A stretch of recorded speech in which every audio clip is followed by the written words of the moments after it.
The four most dangerous words in investing are, "This time it's different," Sir John Templeton. And yet, here we are. The market is acting like someone who chugged 3 energy drinks, read one AI headline, and decided they're invincible. Stocks at record highs, credit card debt at record highs, government deficits at record highs. Confidence? Weirdly high. Anxiety? Also high. So, what WTF is actually going on? Let me tell you a story. It's 1972. America is optimistic. There's a group of stocks called the Nifty 50. Coca-Cola, IBM, McDonald's. People said, these companies are so good, price doesn't matter. Sound familiar? Investors paid 50x earnings for companies growing at 10%. Then, inflation hit 12%. Rates spiked. The S&P 500 fell 48% from 1973 to 1974. The can't-lose stocks? Some dropped 60 to 70%. Fast forward to 1999. Different decade, same movie. The NASDAQ trades at 100x earnings. Pets.com? No profits, but it has vibes. Then reality shows up. The NASDAQ falls 78%. Now let's come back to today, because this feels like a sequel. Here's where it gets spicy. The Magnificent Seven: Apple, Microsoft, Nvidia, Amazon, Alphabet, Meta, Tesla, now make up roughly 30% of the S&P 500. That's not diversification, that's 7 dudes carrying the entire gym. Nvidia alone trades around 35 to 40x forward earnings. The S&P 500 overall, around 21 to 22x earnings, above the 30-year average of 16x.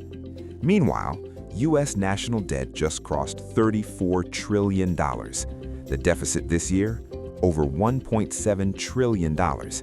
That's like maxing out your credit card during your highest salary year. And consumers? Credit card balances just hit $1.1 trillion. Interest rates on those cards? Over 20%. That's financial quicksand. And here's the twist. Inflation cooled from 9% in 2022, so why isn't the market crashing? 2 words: liquidity. Even though rates are high, there's still trillions sloshing around from the money printer go burr era of 2020-2021. Back then, the Fed expanded its balance sheet to nearly $9 trillion. Stimulus checks, PPP loans, 0% rates.